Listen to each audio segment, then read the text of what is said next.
Ces femmes ont eu la gorge tranchée et se sont vidées très rapidement de leur sang. Elles ont eu le temps de comprendre ce qui leur arrivait.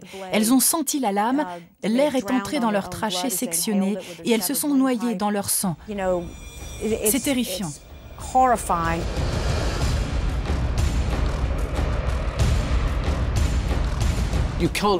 On ne peut pas aller plus loin dans l'atteinte à l'intégrité physique d'un corps humain. C'était une vraie boucherie.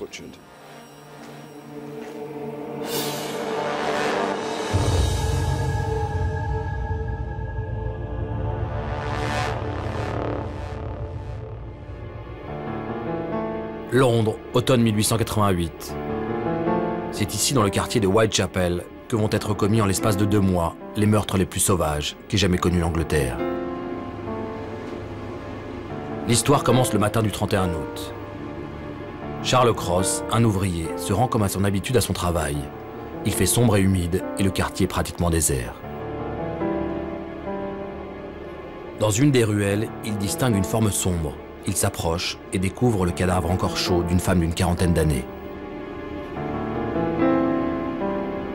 Marianne Nichols, c'est son nom, est étendue sur le sol, la gorge tranchée et l'abdomen perforé.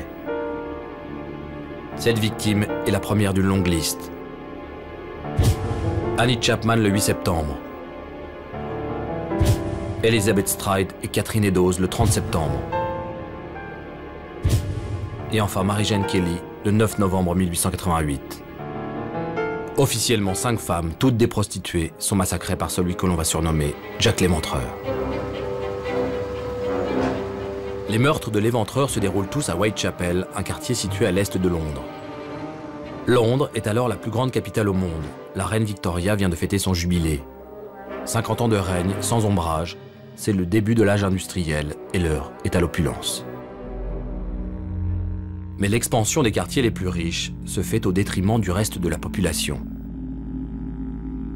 Baptisé l'Abîme par Jack London, l'Est londonien est un lieu de perdition. Vagabonds, alcooliques et marins de passage peuplent ces ruelles sordides. La criminalité, la maladie et la misère sont le lot quotidien de ces laissés pour compte. Pour les habitants de Whitechapel, la survie est un combat de tous les jours. Et les enfants sont les premières victimes de ces conditions de vie effroyables. Les gens dormaient à 8 ou 9 dans la même chambre. L'espérance de vie était très courte et la vie très brutale. Beaucoup d'alcoolisme. Pour les enfants, l'espérance de vie était très basse. 55% mouraient avant l'âge de 5 ans. Donald Rombolo est un éventrologue, autrement dit, un spécialiste de Jack l'Éventreur. Ancien policier, il est considéré comme l'un des meilleurs experts sur le sujet. Nous sommes au cimetière catholique de Saint-Patrick, au nord de Londres, où a été enterrée Mary-Jane Kelly, l'une des victimes de Jack l'Éventreur. Des femmes qui essayaient de survivre à n'importe quel prix. Il n'y avait pas d'aide sociale ou humanitaire. Inévitablement, ces femmes faisaient le trottoir de temps en temps. Le prix de la passe était dérisoire. 2 pence, 3 pence, une demi-miche de pain rassis. Juste pour faire une comparaison, une femme vous coûtait 3 pence, tandis qu'une demi-livre de fromage, 4 pence 50. Autrement dit, le fromage coûtait 50% de plus qu'une femme. Whitechapel a beaucoup changé aujourd'hui, même si cela reste un quartier populaire. Les lieux des meurtres sont eux aussi méconnaissables. C'est ici, sur Bucks Row, à l'emplacement de cette plaque d'égout, qu'a été retrouvée la première victime de Jack l'Éventreur, Marianne Nichols. Paul Begg est un historien. Il a écrit plusieurs ouvrages sur Jack l'Éventreur. L'anxiété qui régnait au sein de la population était largement due à leur survie au quotidien. Jack l'Éventreur est arrivé au meilleur moment.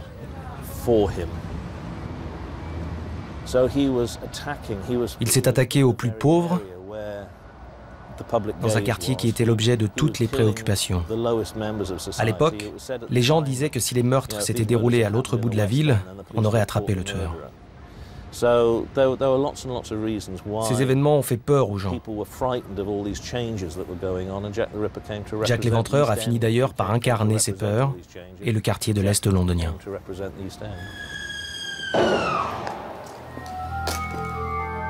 7 jours à peine après le premier meurtre, Jack est de nouveau à l'œuvre à quelques rues de là. Le corps mutilé d'Annie Chapman, une mère de famille de 47 ans, est retrouvé dans une arrière-cour du 29 Humbury Street.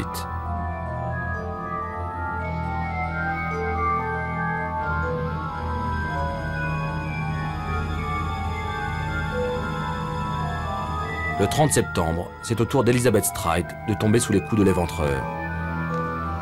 Elizabeth, une femme de 45 ans, plus connue sous le nom de Longue Lise, a la gorge tranchée, mais son corps est vierge de toute mutilation abdominale. La raison en est simple, le tueur a été dérangé. Ce ne fut pas le cas pour la victime suivante. Au moment où la police découvre le cadavre d'Elizabeth Stride, Jack l'Éventreur est de nouveau en train d'assouvir ses pulsions meurtrières, à seulement 10 minutes de là.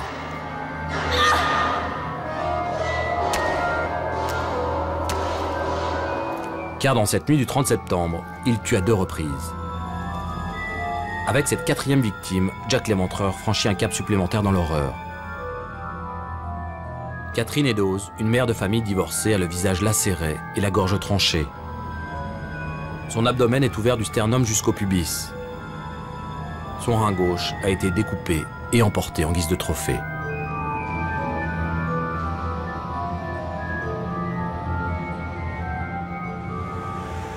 L'hôpital de Londres à Whitechapel. C'est ici que les autopsies sur les victimes ont été menées. Le docteur Shepherd est un médecin légiste britannique réputé. Il a pratiqué plus de 20 000 autopsies. Il a accepté d'analyser pour nous les photos des victimes de Jack l'Éventreur.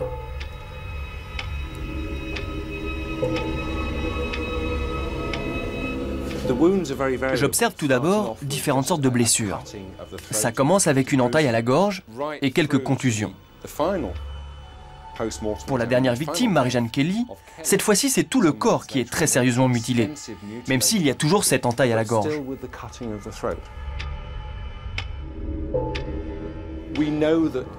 Nous savons que certains meurtriers tuent toujours de la même manière. Ils étranglent, ils poignardent. Et c'est tout. Ils tuent parfois de nombreuses fois, mais toujours de la même façon. En revanche, d'autres tueurs, eux, progressent, innovent, raffinent leur mode opératoire. Donc tuer beaucoup de gens, c'est rare. Mais tuer et mutiler en changeant de méthode, ça c'est encore plus rare. Le pire dans l'horreur est atteint avec la dernière victime, Mary-Jane Kelly. Une prostituée âgée de 25 ans, la plus jeune des victimes. Les gens disent d'elle qu'elle est la plus jolie du quartier. À 23 h, le 8 novembre 1888, un habitué du pub Britannia dit l'avoir vue en compagnie d'un homme portant une moustache. Elle est apparemment ivre. À 2 h du matin, George Hutchinson, un habitant de Whitechapel, la croise avec un homme répondant à la même description devant chez elle, au 13 Miller's Court. Vers 4 h du matin, Elizabeth Prater, qui habite dans le même immeuble, entend un cri, puis un appel au secours. Mais elle se rendort immédiatement, ces nuisances sonores étant habituelles dans le quartier. Le lendemain matin à 10 h 45, le propriétaire du logement de la victime se rend au 13 Miller's Court pour collecter le loyer. Il frappe à la porte, mais il n'y a pas de réponse. Il ouvre alors les volets et découvre le corps de Mary-Jane Kelly. Il racontera plus tard qu'il avait vu l'œuvre du diable en personne. La peau du visage a été complètement enlevée. Peut-être qu'après le 2e ou le 3e meurtre, s'est-il mis à penser que les visages s'immisçaient trop dans ses fantasmes. Du coup, il les a détruits. Il y a quelques années, Patricia Cornwell, auteure de romans policiers à succès et spécialiste de médecine légale, a délaissé ses personnages de fiction pour mener sa propre enquête sur Jack l'Éventreur. Mary Kelly est la seule victime qui a été tuée à l'intérieur d'une maison. L'éventreur a donc pu passer beaucoup de temps avec elle, car il n'était pas dans la rue. Il a dû passer des heures à la mutiler. C'est la mutilation la plus horrible que je n'ai jamais vue. J'ai le sentiment qu'il a compris qu'essayer de démembrer un corps en pleine rue était très risqué, qu'il pouvait être interrompu ou dérangé, et que ça atténuait donc son plaisir, car il avait trop de pression. Il va donc à l'intérieur, où il a plus de temps, où il peut expérimenter plus de choses. C'est ce qui se passe avec le meurtre de Kelly.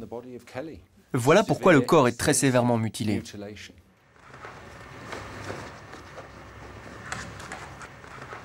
Je veux vous montrer quelque chose d'important. Tout le monde pense que l'arme utilisée était un rasoir. Je vais essayer de vérifier tout ça. La victime portait à peu près 6 couches de vêtements. Ces tissus sont en fibres naturelles. À l'époque, il n'y avait pas de tissu synthétique. Regardez ça. Voilà ce qui m'a intriguée. Le rapport d'autopsie indique une entaille de 16 cm et demi depuis la taille et une autre de 26 cm et demi, et tout ça à travers tous ses vêtements. Ce rasoir était une arme très répandue chez les habitants de l'Est londonien. Il fallait le serrer vraiment très fort, sinon il y avait un vrai risque qu'il se referme et donc de se blesser sérieusement. On a parlé de rasoir, mais je pense que l'arme utilisée était plutôt un poignard, et ce qu'il faisait, c'est qu'il coupait et il déchirait tout dans sa démence. Il s'y est repris plusieurs fois, alors qu'un chirurgien ou un médecin aurait fait une entaille nette et précise. Je penche donc pour un objet tranchant, sans doute un couteau.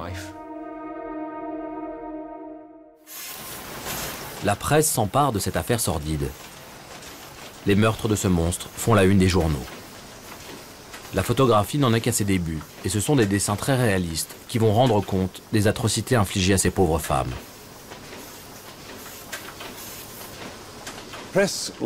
La presse aimait cette histoire parce qu'elle était effroyable et sanglante et qu'elle s'est passée dans un tout petit périmètre.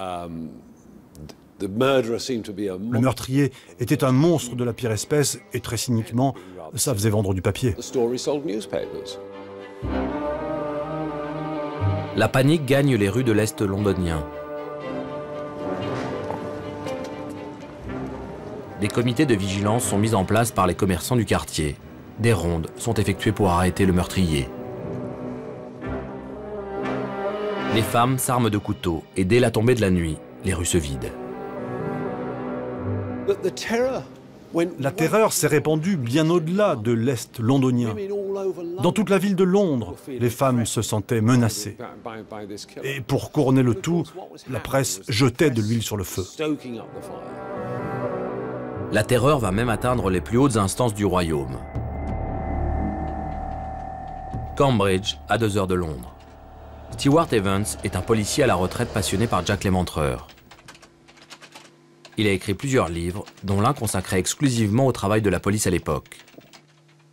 Chez lui, il possède une collection unique dédiée aux célèbres criminels. Il a des milliers de documents, certains sont des originaux.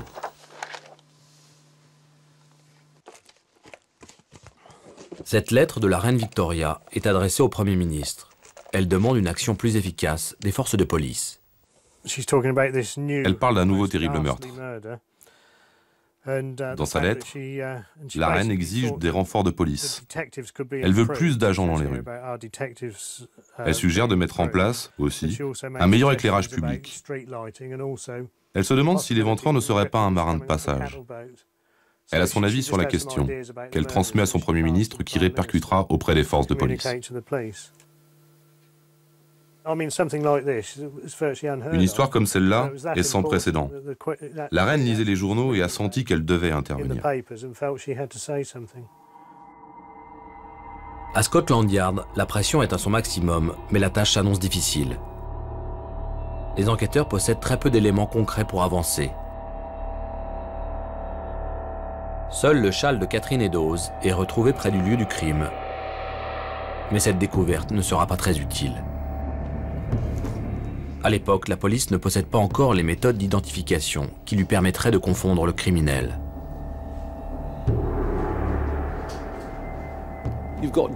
À l'époque, il n'y avait pas d'ADN, pas de relevé d'empreintes. La police n'avait pas toutes ces techniques qu'apporte aujourd'hui la science. Le seul moyen aurait été de l'attraper en flagrant délit. On sait qu'il avait l'habitude d'emporter des trophées. On aurait pu arrêter un homme qui transportait des morceaux de chair ou bien couverts de sang. Mais alors, on n'aurait pas su dire si tout ça était d'origine humaine ou animale.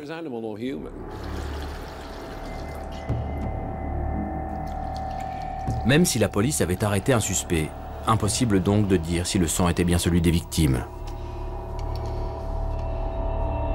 Faute de moyens scientifiques, les enquêteurs utilisent des méthodes d'investigation traditionnelles. Ils vont donc noter scrupuleusement les dépositions de témoins qui vont décrire le meurtrier comme un homme entre 30 et 50 ans, avec une moustache, un grand manteau noir, à l'allure élégante, voire inquiétante. Des témoignages parfois contradictoires qui ne vont pas être d'un grand secours. Ces prostituées rencontrent des dizaines de clients tous les soirs, d'éventreurs, peut-être n'importe lequel d'entre eux.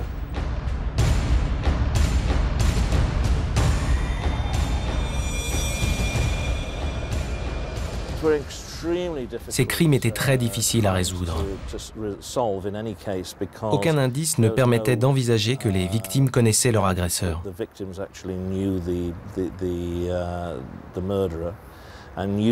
Généralement, c'est la première chose que l'on cherche à savoir. La police cherchait une épingle dans une botte de foin. Et Dieu sait si la botte était grosse. De nombreuses personnes ne faisaient que transiter dans ce quartier. Elles allaient et venaient. On ne répertoriait pas les visiteurs.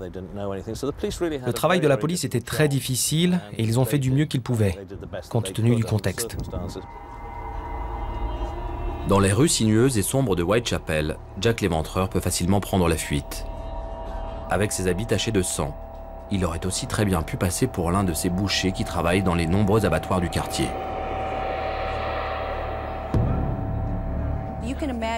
Imaginez-vous, à 2 heures du matin, un épais brouillard de pollution et quelques rares lampes à gaz. Il y en avait très peu dans ce quartier très pauvre de Londres. C'était donc très facile pour Jack l'Éventreur de passer du temps avec ses victimes parce qu'on ne voyait rien. Vous savez, ce n'est pas si étrange qu'il ait réussi à disparaître sans être aperçu, car vous pouviez être à 30 mètres de là et ne rien voir de ce qui se passait. La police déploie tous ses moyens pour retrouver celui qui sème la panique dans Londres. Scotland Yard envoie des renforts à Whitechapel, parmi lesquels ses meilleurs éléments, comme l'inspecteur Aberline. Des centaines de suspects sont interrogés. La police va même jusqu'à lâcher des chiens pour pister le meurtrier. Mais comment mener correctement l'enquête quand on ne sait même pas si l'homme recherché est bien l'auteur des 5 meurtres attribués à Jack l'Éventreur? On ne sait même pas quel meurtre il a vraiment commis. Il y en a 5 que l'on évoque depuis toujours. Nichols, Chapman, Stride, Eddowes et Kelly. Mais on ne sait même pas si c'est vraiment lui qui les a tués. Je pense que les policiers ont vraiment fait du bon travail. Ils ont suivi toutes les pistes, même les plus bizarres. Ils se sont intéressés à tous les suspects potentiels. Ils n'auraient pas pu faire plus. Et la chance n'a pas joué en leur faveur. Après plusieurs semaines, le meurtrier court toujours. La presse se jette sur l'occasion pour caricaturer le travail de la police, son incompétence à résoudre cette affaire. Toutes leurs erreurs étaient exagérées. On critiquait ce que faisait la police aussi bien que ce qu'elle ne faisait pas. Quoi qu'elle fasse, la police avait toujours tort, si l'on en croit la presse d'opposition de l'époque.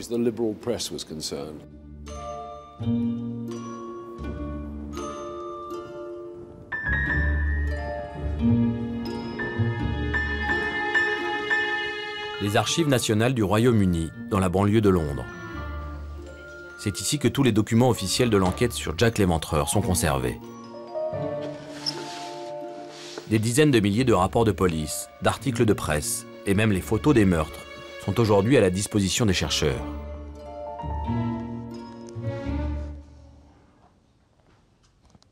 Les spécialistes de Jack l'Éventreur viennent ici mener leur propre enquête. Leur espoir, trouver l'élément qui permettra de découvrir la vérité sur ces meurtres non élucidés. Un soin particulier est apporté à ces documents rares. Beaucoup d'archives ont en effet été perdues, par simple négligence, jetées par les services de police ou emportées en guise de souvenir par des policiers à la retraite.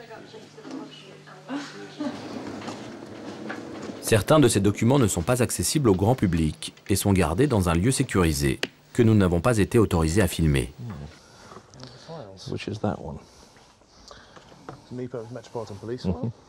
Parmi ces archives, des centaines de lettres envoyées à la police et aux journaux de l'époque. Plusieurs peut-être écrites par le meurtrier lui-même.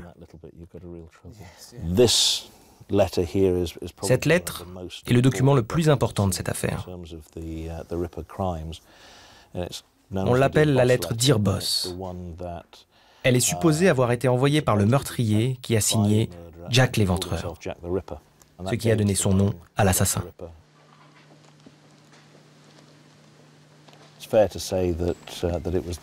Je pense qu'on peut dire que c'est ce surnom qui a permis aux criminels d'accéder à une notoriété jamais atteinte par d'autres. Les historiens s'accordent à dire que cette lettre est l'œuvre d'un journaliste en mal de reconnaissance. C'est lui qui a eu l'idée d'inventer ce surnom à la consonance terrifiante, Jack l'Éventreur. Ce n'est donc pas le meurtrier qui est à l'origine de cette appellation aujourd'hui mondialement connue.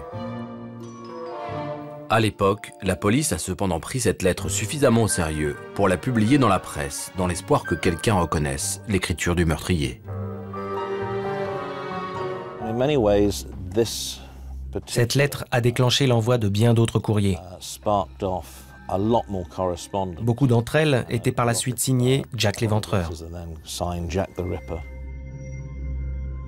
Un déluge de lettres où l'expéditeur se vante des meurtres qu'il a commis, nargue la police et explique qu'il tuera encore et encore. Ces lettres ont été envoyées à des personnes assez différentes. Ici, une lettre envoyée à une agence de presse, là, au préfet de police Charles Warren.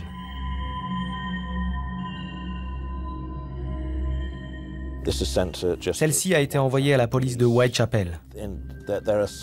Certaines lettres sont pittoresques, avec des dessins ou des empreintes. D'autres ont été écrites à l'encre rouge, comme si c'était du vrai sang.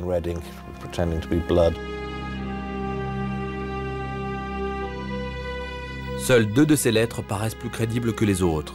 La première, intitulée From Hell, en provenance de l'enfer, a été envoyée à M. Lusk, le responsable du comité de vigilance de Whitechapel, avec la moitié d'un rein censé appartenir à l'une des victimes.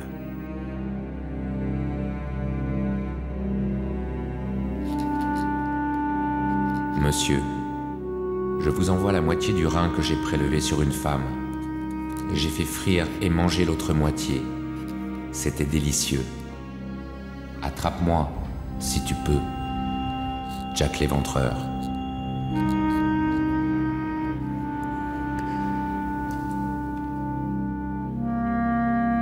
Une autre lettre arrive le jour du double meurtre Eddowes et Stride. L'expéditeur prévient qu'il va tuer 2 femmes. L'écriture est la même que dans la première lettre, Dear Boss.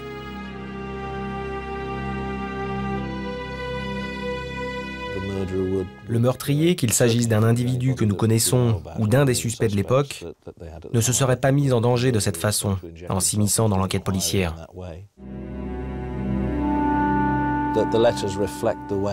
Les lettres révèlent à quel point cette affaire passionnait les gens à travers tout le pays.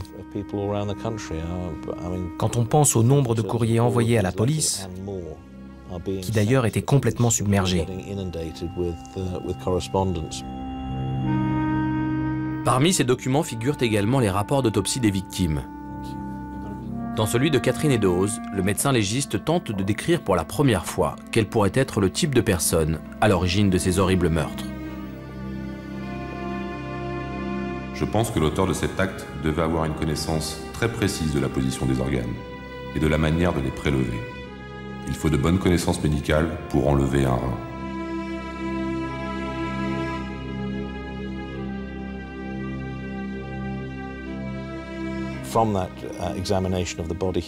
L'examen du cadavre a permis au légiste d'imaginer le type d'individu que la police devait rechercher. C'est un premier essai de profilage psychologique. Une technique policière très en vogue aujourd'hui, notamment au FBI. Il a fait une tentative, sauf qu'à l'époque, ça ne s'appelait pas encore du profilage.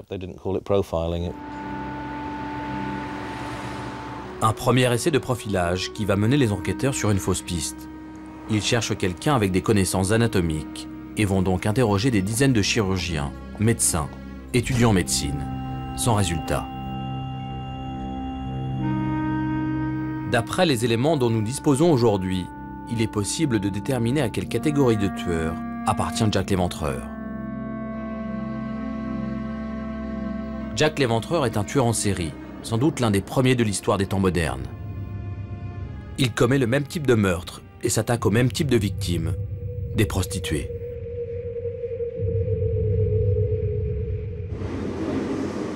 Auteur d'un ouvrage sur Jack l'Éventreur, Stéphane Bourgoin est avant tout un spécialiste des tueurs en série. Il s'attaque toujours à des personnes en état de faiblesse, plus faibles qu'eux, et les prostituées sont forcément la cible de choix pour de tels individus. Tout d'abord parce qu'elles sont facilement accessibles. Contre la promesse d'une certaine somme d'argent, elles vont suivre immédiatement leur agresseur potentiel.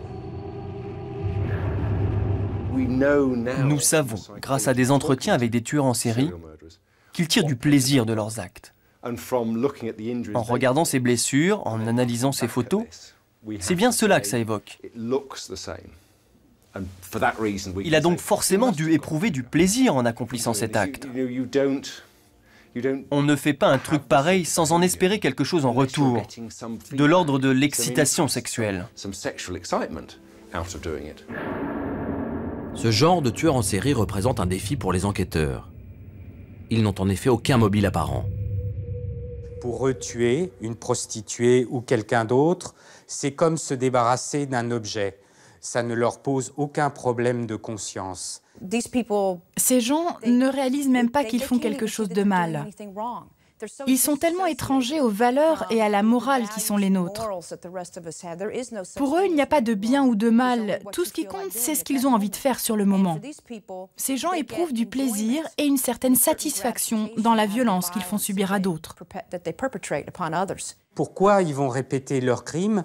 Ils ont déjà fantasmé très longtemps à l'avance sur ce rituel, ce scénario qu'ils se sont inventés dans leur tête. Et avant de passer à l'acte, ils ont déjà tué des dizaines, voire des centaines de fois dans leur tête.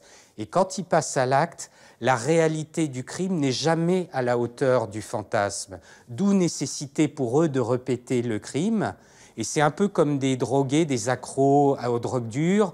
Il y a toujours besoin d'augmenter la dose pour connaître la même poussée d'adrénaline. En 1888, toutes ces informations précieuses ne sont évidemment pas connues par la police. L'homme recherché va simplement avoir l'apparence d'un monstre sanguinaire. C'est en tout cas l'image véhiculée par la presse de l'époque. Le gros problème de la police pour résoudre ce crime, c'est qu'elle était persuadée que le physique du tueur correspondait à ses actes. Du coup, un tueur devait être forcément un arriéré, ressemblant à un homme de Néandertal ou à un homme des cavernes. On sait bien sûr que c'est tout à fait ridicule. Quand on observe ces photos, au regard de ce que l'on sait aujourd'hui sur ce type de meurtrier, cela nous donne des pistes sur le passé de l'individu qui a commis ces actes. C'est sûrement quelqu'un de très intelligent, mais sans éducation. Il doit avoir un savoir-faire manuel pour parvenir à faire des trucs pareils. En revanche, ses relations avec les femmes sont plus compliquées à analyser. Mais la progression dans ces crimes est typique d'un individu qui doit avoir une vingtaine d'années, qui a commis d'autres infractions auparavant. Des vols, des cambriolages, peut-être allant jusqu'à des agressions sexuelles et des viols. Puis, il va jusqu'à tuer. Mais toutes ces suppositions sont possibles grâce à ce que nous connaissons aujourd'hui. D'autres hypothèses sur l'apparence du meurtrier ont été élaborées. John Greaves est l'ancien directeur du renseignement criminel et de la lutte antiterroriste à Scotland Yard.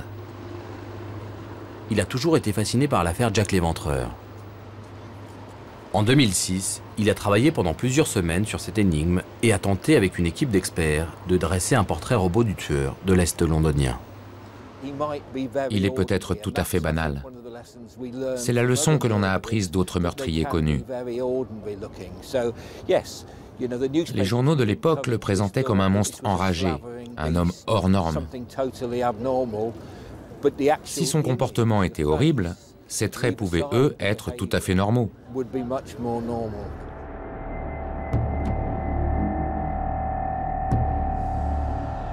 Avec les dépositions des 13 témoins qui pensent avoir vu le meurtrier, John Greaves a dressé ce portrait robot informatisé. Il s'agirait d'un homme aux traits anguleux, d'âge moyen, de taille moyenne, quelqu'un de tout à fait ordinaire. L'ancien inspecteur va même plus loin et tente d'emprunter la piste du profilage géographique qui consiste à situer l'adresse du tueur d'après les lieux des meurtres. Une technique approximative qui va le mener sur Flower et Dean Street, au cœur du quartier de Whitechapel. Selon les informations que nous avons, il était très près des lieux des crimes. Des témoins l'auraient vu retourner vers la même zone. Au total, les meurtres ont été commis dans un périmètre qui fait seulement 15 km². Dean Street et Flower Street se trouvent en plein centre de cette zone. Il faudrait commencer par là. Si j'étais inspecteur, je commencerais mon enquête dans Dean et Flower Street. Je posterais des policiers en observation dans ces rues. Je les enverrais trouver un homme correspondant à la description, à ce visage.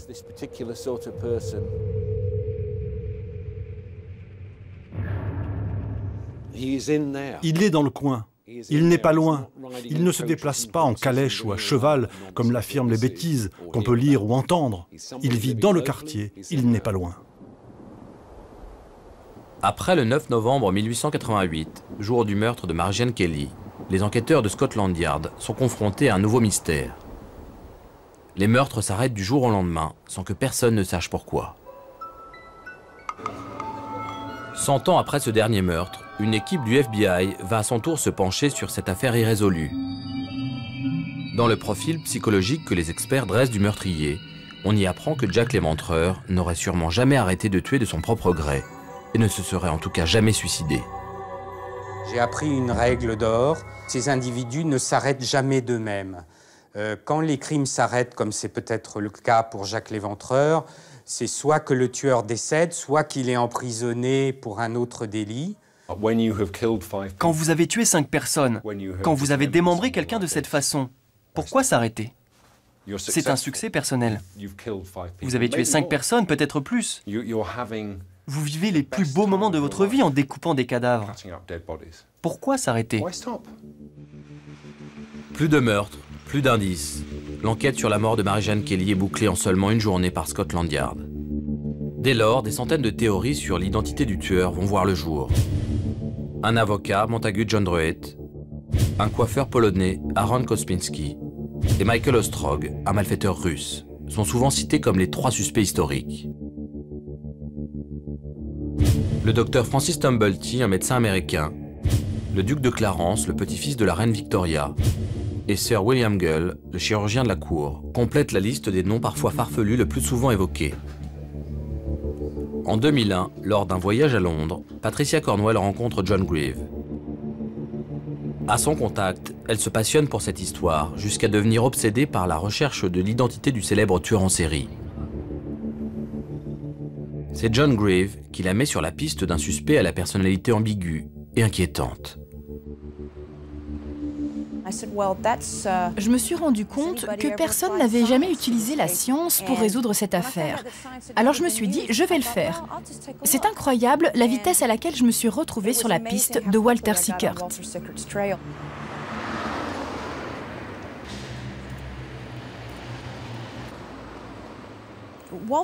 Walter Sickert est un peintre très important, mais assez peu connu du grand public. Quand j'ai observé ses toiles, j'ai commencé vraiment à le soupçonner. Je n'ai pas observé ses tableaux avec les yeux d'une amatrice d'art ou d'une critique d'art. J'ai regardé ses gravures et ses peintures avec les yeux de quelqu'un qui étudie le crime depuis très très longtemps. Quand vous regardez certaines de ces toiles, les femmes représentées ressemblent à des cadavres. Elles ont une ligne autour de la gorge et il n'y a pas d'explication à cela. Il ne s'agit pas d'un bijou, ce n'est pas une ombre, c'est une ligne. J'ai retrouvé ça dans beaucoup de ces tableaux et aucun expert ou passionné de Sickert n'a pu me donner d'explication logique à ce que représentaient ces lignes autour du cou de ces femmes. Si ce n'est que cela ressemble beaucoup à une gorge tranchée. Et même si ce n'est pas ça, on ne voit pas souvent des gens avec des traits comme ça autour du cou. Qu'est-ce que ça veut dire?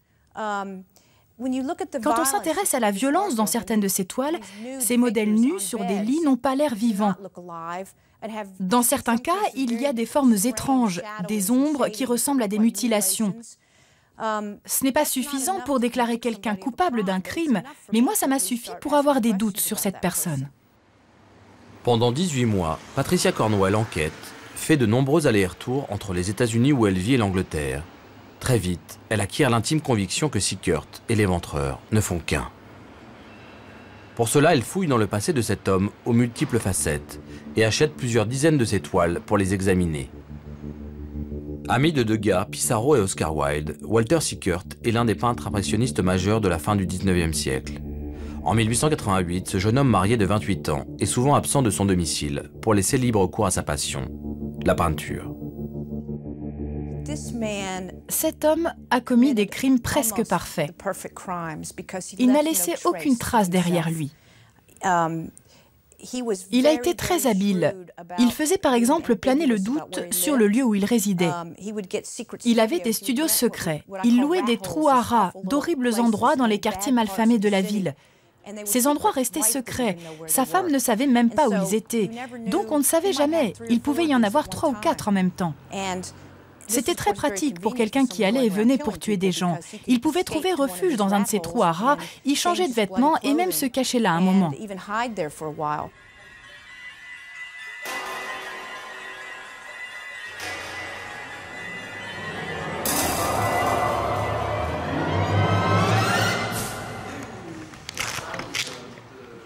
Pour étayer ses convictions, Patricia Cornwell fait appel aux outils de la police technique et scientifique. Entourée d'une équipe de spécialistes, elle cherche toutes sortes d'indices. Son objectif est de trouver des empreintes digitales ou des traces ADN prélevées sur des lettres attribuées à l'éventreur pour les comparer à l'analyse du courrier et des vêtements de Walter Sickert.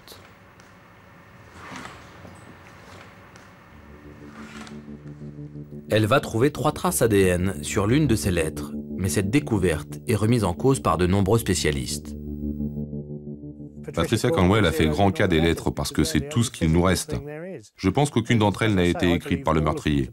En tout cas, elle n'a même pas retrouvé de traces d'ADN sur celles qu'on présente comme ayant été écrites par le tueur.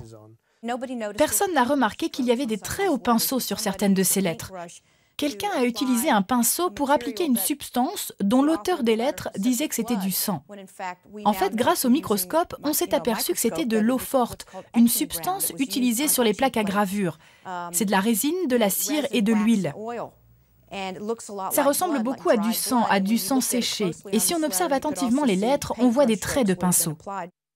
Si l'on prélève de l'ADN sur un échantillon de 1888, avec quoi allons-nous le comparer? Il faut avoir l'ADN du suspect. Sickert a été incinéré à sa mort. Où allons-nous trouver les traces de son ADN? Autre argument avancé par les détracteurs de la thèse soutenue par Patricia Cornwell, Sickert n'était pas en Angleterre au moment des meurtres, mais en France. Attention, être ailleurs 2 jours avant le meurtre ne signifie pas que vous n'étiez pas sur les lieux du crime quand il a été commis 2 jours plus tard. J'ai eu la chance de découvrir, après beaucoup de recherches, que dans sa jeunesse, dans les années 1880, et donc a fortiori en 1888, Sickert allait dans les music halls. Il y a une date intéressante que j'ai relevée. Ce jour-là, on situe Sickert à Londres, dans un music hall, dans les heures, pas les jours, les heures qui ont précédé les meurtres d'Elizabeth Stride et de Catherine Eddowes. Cette nuit-là, il était dans un music hall, il en est sorti après minuit et il est rentré chez lui à pied au moment où ces 2 meurtres ont été commis. Walter Sickert était-il Jack l'Éventreur? Malgré tous ses efforts et plus de 5 millions d'euros dépensés pour son enquête, Patricia Cornwell n'aura finalement pas résolu cette énigme.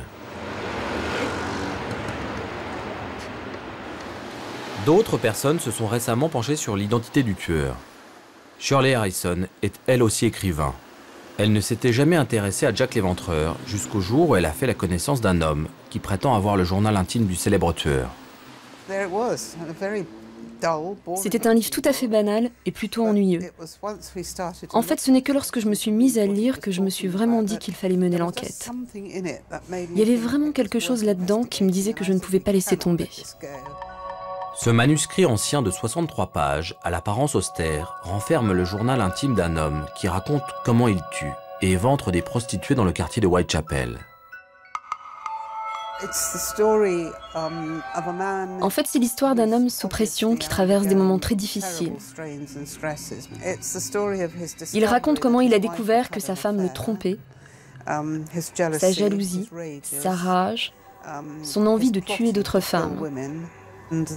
Puis il entre dans les détails. Il raconte la manière dont il s'y prend pour chaque meurtre. Assoiffé de sang, il éprouve un plaisir intense dans tout ce qui se passe. Le plaisir était bien plus intense que je ne l'avais imaginé. Je me souviens de tout et je frémis. Il n'y a pas eu de cri quand j'ai coupé. J'ai été très contrarié que la tête ne s'arrache pas. La prochaine fois, il faudra que je sois plus fort. La prochaine fois, je déchirerai tout. Des détails troublants viennent ponctuer ce discours, comme ces onomatopées que l'on retrouve sur les lettres envoyées à la police de l'époque. On ressent sa passion dans l'écriture qui évolue radicalement à mesure que les sentiments changent. Quand il s'excite, les lettres, d'abord toutes petites, deviennent énormes et écartées, avant qu'il ne reste plus que 2 phrases sur une page. Le rythme de tout cela fait froid dans le dos. C'est très étrange. Je vous assure que ça a l'air vrai. On n'a pas l'impression que ça puisse être un faux. L'auteur ne donne jamais son nom. Seule une signature apparaît à la toute fin du livre. Bien à vous, Jack l'Éventreur, le 3 mai 1889. Qui est donc celui qui prétend être le meurtrier de Whitechapel? Shirley Harrison va passer des semaines à recouper les informations réunies dans le livre et arrive à la conclusion qu'il s'agit de James Maybrick, un marchand de coton de Liverpool. On a découvert qui il était grâce aux personnes auxquelles il fait référence. Il évoque sa femme Florence, qu'il appelait Bunny. C'est comme ça que nous avons fait le lien avec l'histoire de James Maybrick.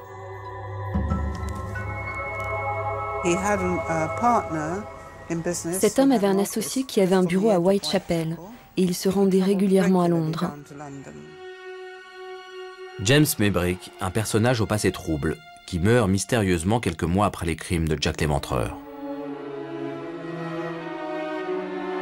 La théorie selon laquelle James Maybrick serait Jack l'Éventreur provoque un véritable séisme dans le petit monde des éventrologues. Beaucoup dénoncent la provenance douteuse du journal intime, écrit à la supercherie. Le Sunday Times titre « Le journal intime de Jack l'Éventreur est un faux ». Pour moi, c'est un faux. Et il est très bien fait. Je ne sais pas qui l'a fait et pourquoi, mais c'est un faux. C'est très malin. Comme il n'y a pas de date, vous ne pouvez pas dire s'il y a une erreur. C'est ça qui est très fort. On sait quand les choses se sont passées. Là-dessus, aucun doute. Mais s'il y a une erreur, si quelque chose ne colle pas, comme il n'y a aucune référence de date, c'est toujours au lecteur de faire avec. Et c'est ça qui est très malin.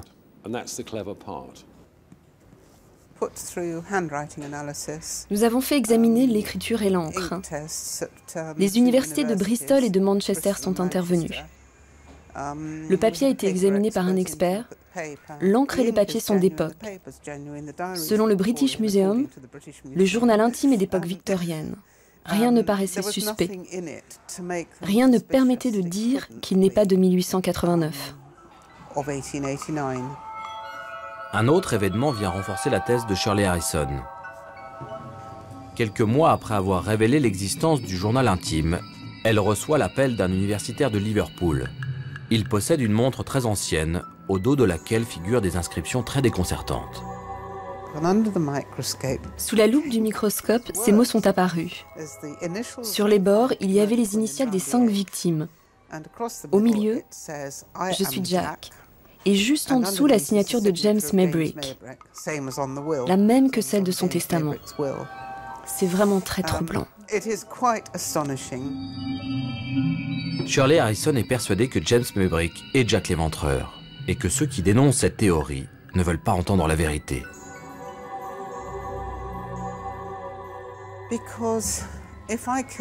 Si je résous cette énigme, je tue le mystère. Fini les clubs Jack l'Éventreur, fini les films, les livres et les visites guidées. Si j'ai trouvé la réponse, c'est la fin des débats, n'est-ce pas? Plus de débats et donc plus de business. Car depuis quelques années, Jack l'Éventreur est devenu une véritable attraction touristique. Nous voici donc à Mitre Square et en 1888, le passage derrière vous était beaucoup plus étroit et totalement sombre. C'est là que Catherine Eddowes a été vue pour la dernière fois à 1h35 du matin, parlant à son agresseur, une main posée sur son torse. Pour quelques livres sterling, les éventrologues emmènent les touristes sur les traces de Jack l'Éventreur, sur les lieux mêmes où ont été commis les crimes.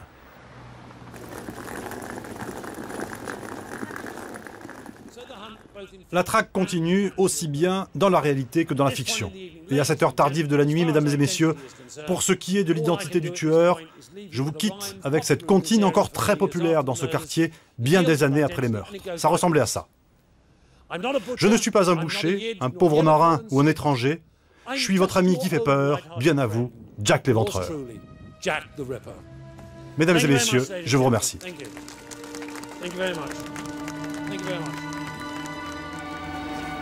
Grâce à son nom à la puissance marketing incroyable, Jack l'Éventreur est aussi l'objet de nombreux ouvrages, de films, de pièces de théâtre et même de comédies musicales.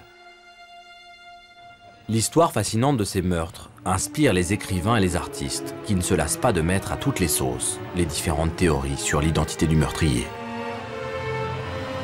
J'aimerais connaître la vérité, mais comme je dis toujours, quand on se retrouvera devant Dieu et qu'il nous révélera le vrai nom de Jack, on se regardera tous et on se dira « Qui ça ?» Une chose est sûre, Jack l'Éventreur incarne pour toujours l'une des affaires criminelles les plus mystérieuses de tous les temps.